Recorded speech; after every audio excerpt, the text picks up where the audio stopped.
Good morning students, how are you all.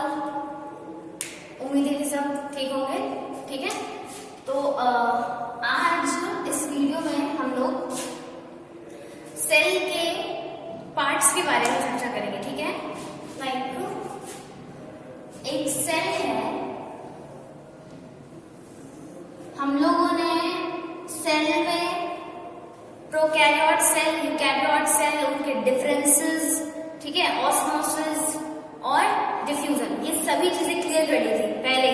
ठीक है, तो इस वीडियो में हमें ज्यादा डीप जाने की जरूरत नहीं है, जहां हमें स्टार्ट करना है हम वहीं से स्टार्ट करेंगे। फिर भी एक बार थोड़ा सा पीछे चल के अगर देखें, जो हमारी प्रोकैरियोटिक सेल है, जो प्रोकैरियोटिक सेल होती है, उसमें क्या होता है, जो न्यूक्लियस होता है वो वेल डिफाइंड नहीं होता, क्योंकि उसकी मेम्ब्रेन प्रेजेंट नहीं होती। ठीक है, इसका जो न्यूक्लियस होता है वो फ्रीली साइटोप्लाज्म में पड़ा हुआ होता है, प्रोटोप्लाज्म में पड़ा हुआ होता है। ठीक है, और इसमें जो नॉन मेम्ब्रेनस सेल ऑर्गेनल होते हैं, राइबोसोम्स, वो प्रेजेंट होते हैं। ठीक है, जो नॉन मेम्ब्रेनस सेल ऑर्गेनल होते हैं वो प्रेजेंट होते हैं राइबोसोम्स। ठीक है,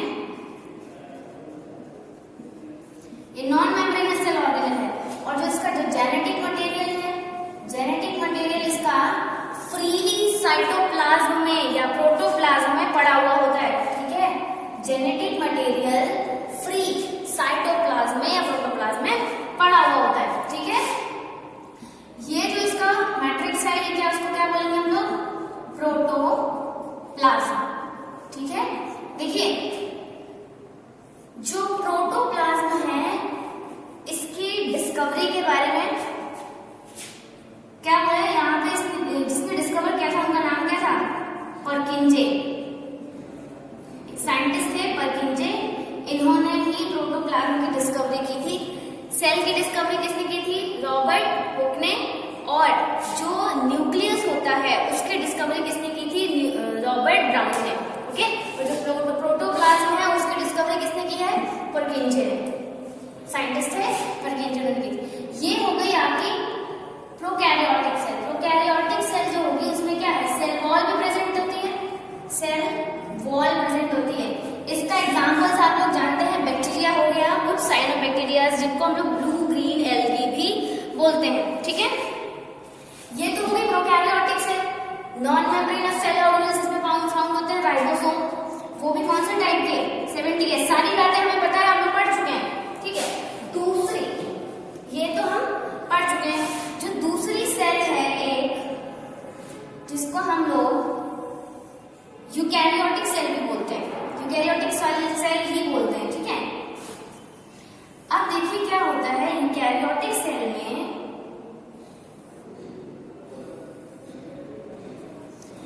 न्यूक्लियस जो है वो वेल डिफाइंड होता है। कैसा होता है, well defined nucleus, because of the presence of the nuclear envelope और द न्यूक्लियर मेम्ब्रेन। ये देखिए, इसमें न्यूक्लियर मेम्ब्रेन प्रेजेंट होगी, ये देखिए। ठीक है, और ये कैसी होती है, पोरस होती है। इसमें प्रेजेंट होते हैं न्यूक्लियर पोर। क्या प्रेजेंट होते हैं, न्यूक्लियर पोर। और ये न्यूक्लियर पोर का फंक्शन क्या होता है कि exchange of the material between the cytoplasm and the nucleoplasm. जो मटेरियल होता है, हो सकता है कि कुछ मैटर जो है वो न्यूक्लियस को बाहर से जरूरत पड़ जाए तो वो अंदर आएगा, और हो सकता है कि कुछ मटेरियल जो है वो न्यूक्लियस से बाहर की तरफ जाना है तो वो बाहर की तरफ जाएगा। तो ये एक्सचेंज ऑफ द मटेरियल के लिए न्यूक्लियर पोर्स प्रेजेंट होते हैं। ठीक है, ये होगा न्यूक्लियर पोर्स। इसमें जेनेटिक मटेरियल प्रेजेंट होता है, जेनेटिक मटेरियल होता है वो प्रेजेंट होता है। ठीक है, यहाँ पर आपको जो मेम्ब्रेन बाउंडेड सेल ऑर्गेनल होंगे वो भी सारे मिलेंगे, लाइक माइटोकॉन्ड्रिया, प्लास्टिड्स भी अगर प्रेजेंट है, अगर प्लांट सेल है तो प्लास्टिड्स यहाँ पर प्रेजेंट होंगे। ठीक है, राइबोसोम्स तो यहाँ प्रेजेंट होंगे ही होंगे, और यहाँ जो मैट्रिक्स प्रेजेंट है उसको हम लोग क्या बोलते हैं, साइटोप्लाज्म। क्या बोलते हैं, साइटोप्लाज्म। ठीक है, ये हो गया आपका जेनेटिक मटेरियल। अब देखिए क्या होता है, लाइसोसोम भी यहाँ पर प्रेजेंट होंगे। ठीक है, प्लास्टिड में क्लोरोप्लास्ट हो गया, माइटोकॉन्ड्रिया, माइटोकॉन्ड्रिया और लाइसोसोम। ठीक, इसके क्या बाहर की तरफ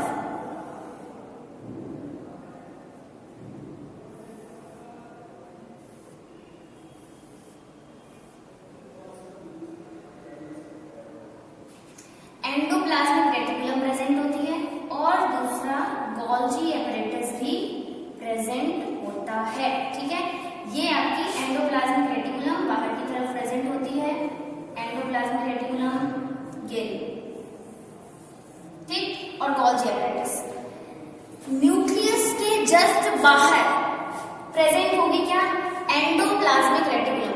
ठीक है, क्या प्रेजेंट होगी, एंडोप्लाज्मिक रेटिकुलम, जो कि ये प्रेजेंट है, और एंडोप्लाज्मिक रेटिकुलम के बाहर प्रेजेंट होगा गोल्जी एपरेटस। क्या प्रेजेंट होगा, गोल्जी एपरेटस या गोल्जी बॉडी। ठीक है, गोल्जी बॉडी और एंडोप्लाज्मिक रेटिकुलम न्यूक्लियस के जस्ट बाहर या न्यूक्लियस के जस्ट बाहर। ठीक, अब देखिए क्या होगा कि जो थोड़ा सा कॉम्प्लेक्स स्ट्रक्चर ज्यादा हो जाएगा, खैर आप लोगों को ये पता है कि हम अच्छे से इसको क्लियर कर चुके हैं। ठीक है, ये आपकी हो जाएगी प्लाज्मा मेम्ब्रेन, और अगर कोई ऐसी सेल है जिसमें सेल वॉल प्रेजेंट है तो सेल वॉल भी प्रेजेंट हो जाएगी, सेल वॉल भी प्रेजेंट हो जाएगी। ये आपके स्ट्रक्चर हो गए दोनों, ठीक है, जिनके बारे में हमने बहुत अच्छे से स्टडी कर चुके हैं हम लोग। अब देखिए, ये तो सेल के बारे में पता चल गया। अब हमें क्या करना है, सेल के जो पार्ट्स हैं like protoplasm, cell wall and plasma membrane, nucleus वगैरह वगैरह, इन सब के बारे में भी तो पढ़ना पड़ेगा। तो उसके लिए भी हम लोगों ने जो प्लाज्मा मेम्ब्रेन है, प्लाज्मा मेम्ब्रेन, इसके बारे में बहुत अच्छे से स्टडी किया था। ठीक है, क्या लिविंग सेल होती है, लिविंग होती है, जो भी मेम्ब्रेन होती है प्लाज्मा मेम्ब्रेन वो लिविंग होती है। दूसरी बात, सेलेक्टिव परमिएबल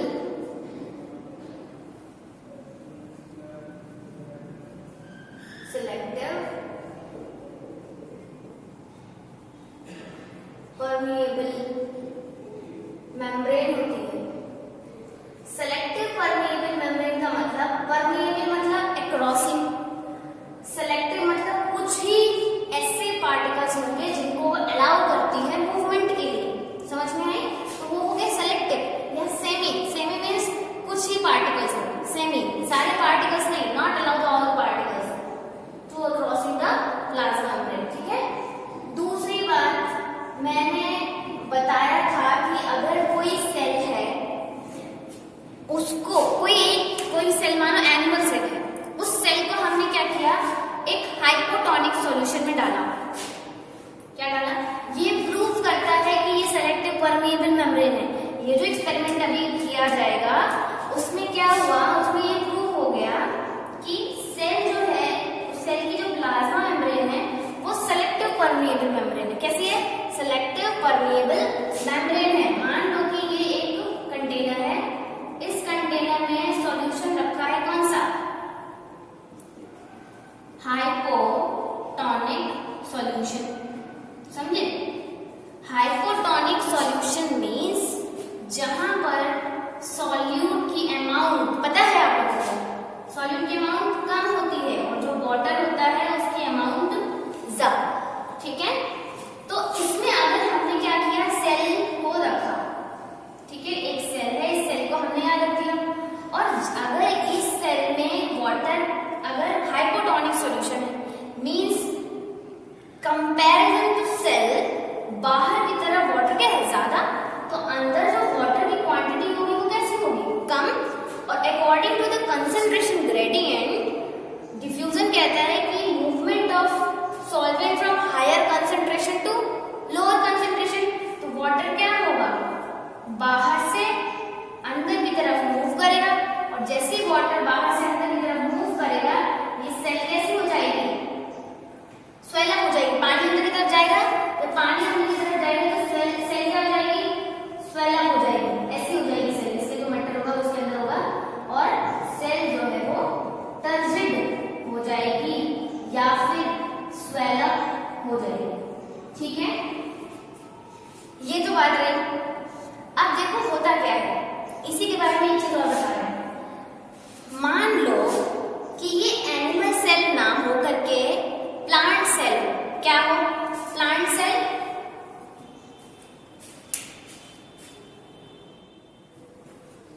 ओके, ना हम क्या कह रहे थे कि अगर एनिमल सेल की जगह हम प्लांट सेल को ले लें और प्लांट सेल को उस हाइपोटोनिक सॉल्यूशन में डालें, तो अगर प्लांट सेल को हाइपोटोनिक सॉल्यूशन में डालेंगे, मान लो ये सॉल्यूशन है हाइपोटोनिक सॉल्यूशन, ठीक है, इसमें हमने क्या किया, प्लांट सेल को डाल दिया।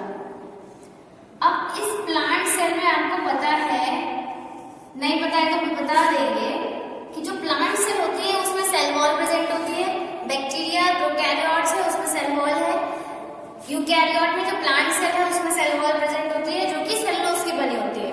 ठीक, अब क्या हुआ, ये जो प्लांट में जो सेल वॉल है ये तो रिजिड स्ट्रक्चर है, ये तो फ्लेक्सिबल है नहीं, ठीक है, तो ये अंदर की जो प्लाज्मा मेम्ब्रेन होगी ये जो है रिजिड नहीं है, ये फ्लेक्सिबल स्ट्रक्चर है। तो अगर इसका वाटर मूव हो जाए आउटसाइड तो ये क्या हो जाएगी, फ्लैश हो जाती है।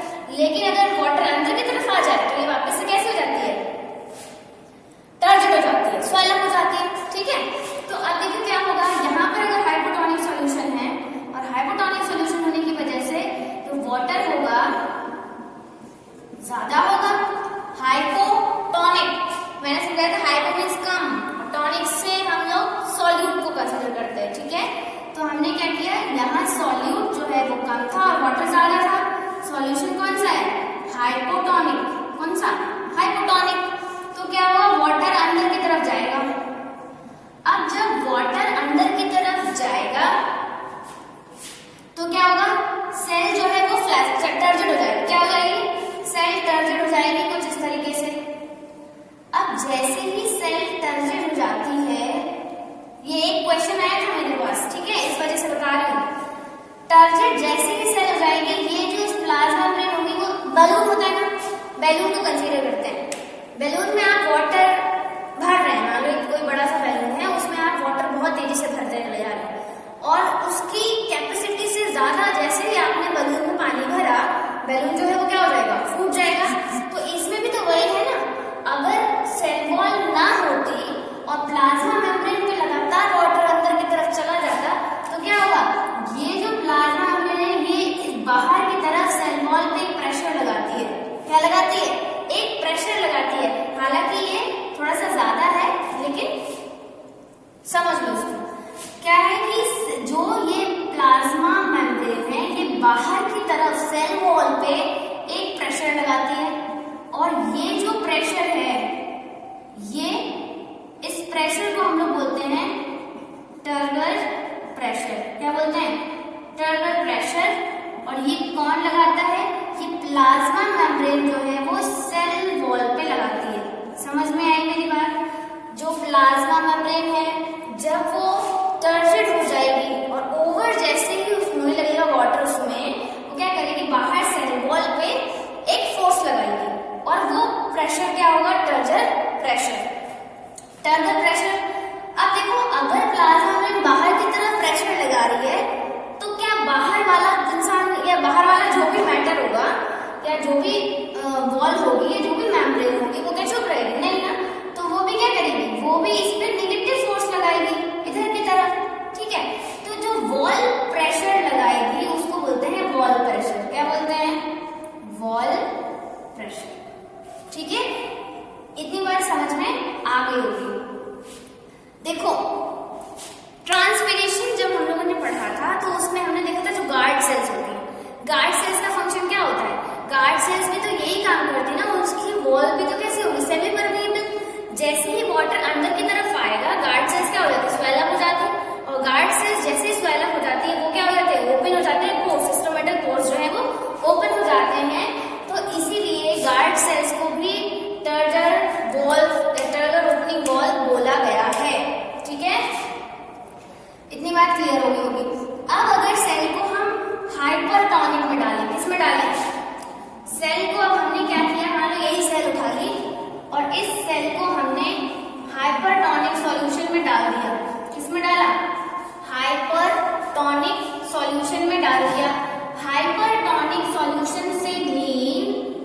जानते हैं आप।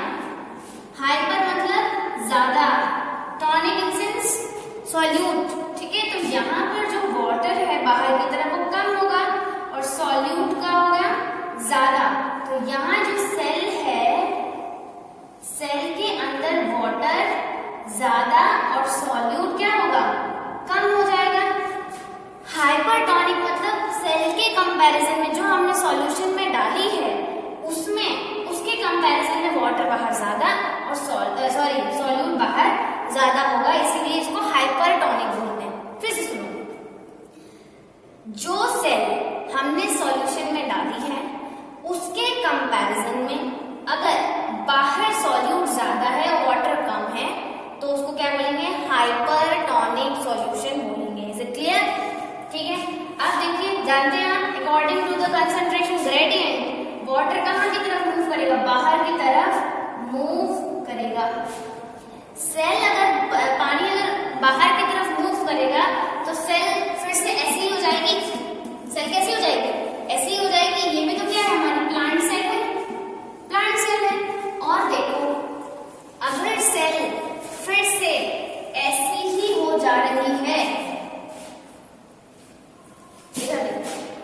अगर सेल वाटर अंदर बाहर की तरफ तो सेल वॉल प्रेजेंट होगी और ये रिजिड स्ट्रक्चर, इसमें कोई चीज नहीं आने वाला, अंदर की तरफ की जो सेल होगी वो ऐसी हो जाएगी, फ्लैसिड हो गई। और इस प्रोसेस को जब वाटर बाहर की तरफ मूव कर जाता है लेकिन उसके शेप को मेंटेन रखती है सेल वॉल, सेल वॉल क्या करती है, उसके शेप को बिगड़ने नहीं देती और उसका शेप को मेंटेन रखती है। इस प्रोसेस को बोलते हैं प्लाज्मोलाइसिस। क्या बोलते हैं, प्लाज्मोलाइसिस। प्लाज्मा, प्लाज्मा से मतलब क्या, प्लाज्मा मतलब उसके अंदर का जो भी मैटर था, और लाइसिस मतलब ब्रेक या फिर बाहर निकल जाना, रिमूव हो जाना, है ना। तो प्लाज्मोलाइसिस का मतलब क्या, अगर सेल वॉल प्रेजेंट है और उसके अंदर की जो प्लाज्मा मेम्ब्रेन है उससे अगर पूरा वाटर या कुछ मैटर जो है प्लाज्मा उसका बाहर की तरफ रिमूव हो जाता है तो उसको हम लोग क्या बोलते हैं, प्लाज्मोलाइसिस। तो ये बात भी आपको समझ में आ गई होगी।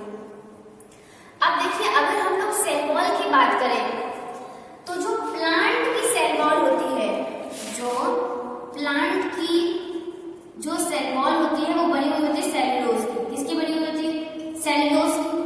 अब जो सेल्यूलोज है वो एक पॉलीसेकेराइड है। क्या है, पॉलीसेकेराइड।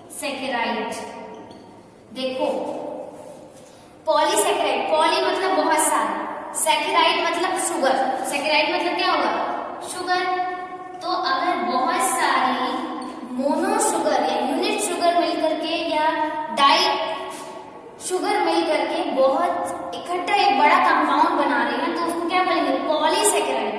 मतलब एक से ज्यादा शुगर से मिलकर बना हुआ जो कंपाउंड वो पॉलीसेकेराइड। ठीक है। जैसे पॉलीमर तो सुना है ना आपने, तो पॉलीमर क्या होते हैं, एक से ज्यादा कंपाउंड, मतलब एक से ज्यादा का बना हुआ कोई भी, उसको क्या बोलते हैं, पॉलीमर। ठीक है। तो ऐसे कह सकते हैं कि जो सेल्यूलोज है वो ग्लूकोज का पॉलीमर है। किसका पॉलीमर है, ग्लूकोज का पॉलीमर है। ठीक है। अब देखिए, इसी तरीके से जो फंजाई होती है, फंजाई की जो सेल वॉल होती है उसकी सेल वॉल बनी होती है काइटिन की। किसकी बनी होती है, काइटिन। काइटिन भी एक पॉलीसेकेराइड है। ठीक है, हार्ड एंड सब्सटेंस है, वो भी एक पॉलीसेकेराइड। ठीक है, इतनी बात क्लियर हो गई। ये बात याद रखना, रिजिड है और जो स्ट्रक्चर का मेंटेनेंस करता है वो कौन करती है, सेल वॉल करती है। ठीक है। अब प्लाज्मोलाइसिस के बारे में आपको पता चल गया।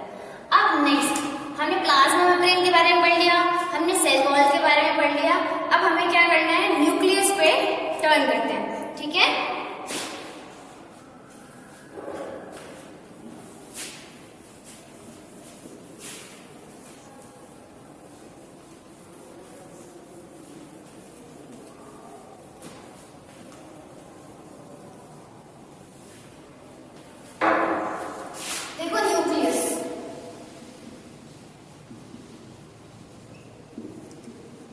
न्यूक्लियस क्या है,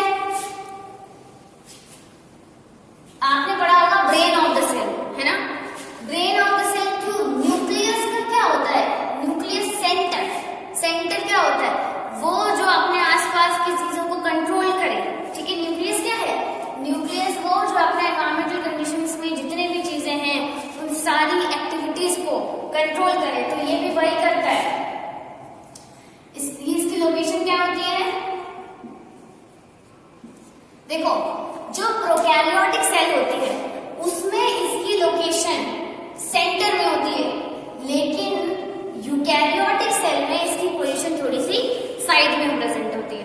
ठीक है, अब देखिए, जो प्रोकैरियोटिक सेल होती है, प्रोकैरियोटिक सेल में अनडिफाइंड न्यूक्लियस होता है, क्योंकि इसमें एनवेलप प्रेजेंट नहीं होता, लेकिन यूकैरियोटिक सेल में वेल डिफाइंड न्यूक्लियस प्रेजेंट होता है। क्यों? क्योंकि उसमें न्यूक्लियर एनवेलप प्रेजेंट है। समझ में आई मेरी बात? इतनी बात क्लियर हो गई।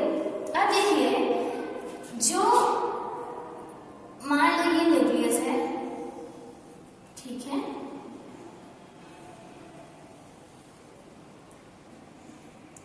ये इसकी न्यूक्लियर मेम्ब्रेन हो गई, ये न्यूक्लियर पोर हो गए, ठीक है, और अंदर जो मैटर प्रेजेंट है ये हो गया आपका जेनेटिक मटेरियल। क्या प्रेजेंट है? जेनेटिक मटेरियल, या फिर इसको क्रोमेटिन मटेरियल भी बोला जाता है। क्रोमेटिन मटेरियल, ठीक है। जब ये तो सेल के अंदर प्रेजेंट होगा, तो जब सेल डिवीजन होता है, ये एक सेल में प्रेजेंट होगा, किसमें प्रेजेंट होगा? सेल में। तो जब सेल का डिवीजन होना शुरू होता है, या जब सेल डिवीजन फेज में आती है, तो क्या होता है, ये जो जेनेटिक मटेरियल होता है इसमें कंडेंसेशन होता है। क्या होता है? कंडेंसेशन, मतलब ये जो जेनेटिक मटेरियल ऐसे फ्री पड़ा हुआ है, ये थोड़ा सा इकट्ठा होना शुरू हो जाता है। तो जब कंडेंसेशन होता है, तो कंडेंसेशन के थ्रू ये क्रोमोसोम्स बनाते हैं। क्या बनाते हैं? क्रोमोसोम्स। और इन्हीं क्रोमोसोम्स में डीएनए फॉर्म होते हैं। क्या फॉर्म होते हैं? DNA. DNA means deoxy ribo nucleic acid. Deoxy ribo nucleic acid, ठीक है, इसकी फुल फॉर्म हो गई। और यही जो डीएनए होते हैं, इसी की वजह से जो एक कैरेक्टरिस्टिक एक जनरेशन से दूसरी जनरेशन में जो ट्रांसफर होते हैं, उसके लिए जिम्मेदार कौन होता है? डीएनए। डीएनए एक जेनेटिक मतलब जेनेटिक मटेरियल। क्या जेनेटिक मटेरियल? मतलब वो जो रिस्पॉन्सिबल होता है एक जनरेशन से दूसरी जनरेशन तक कैरेक्टरिस्टिक्स के ट्रांसफर में, ठीक है। ये जो डीएनए है एक न्यूक्लिक एसिड है। क्या है? न्यूक्लिक एसिड है, ठीक है। डीएनए और आरएनए दोनों न्यूक्लिक एसिड होते हैं। डीएनए डीऑक्सीराइबो न्यूक्लिक एसिड और आरएनए राइबोज न्यूक्लिक एसिड। तो इतना समझ में आ गया। अब एक वर्ड और है, जीन। जीन क्या है? Gene is the small segment of a DNA. मान लो अगर ये इतना बड़ा डीएनए है, मान लो ये डीएनए है, इस डीएनए का एक स्मॉल सेगमेंट ये हो गया जीन। समझ? यही जीन जो है रिस्पॉन्सिबल होता है आगे प्रोटीन के फॉर्मेशन में। किसके फॉर्मेशन में? प्रोटीन। समझ गए? तो जीन क्या होते हैं? The small segment of DNA which responsible for the protein formation, ठीक है। ये आपका न्यूक्लियस। समझ गए? अब देखिए, न्यूक्लियस की डिस्कवरी की थी किसने की थी? ये तो आप लोग जानते हैं। डिस्कवरी किसने की थी? Robert brown. समझ गए? आज हम लोगों ने क्या किया? न्यूक्लियस, जो कल हमने पढ़ा था, nucleus, plasma membrane, cell wall और प्रोकैरियोटिक यूकैरियोटिक के स्ट्रक्चर के बारे में प्रॉपर पढ़ लिया, ठीक है। तो आप इसको अच्छे से रीड करेंगे, इसके प्रॉपर नोट्स बनाएंगे।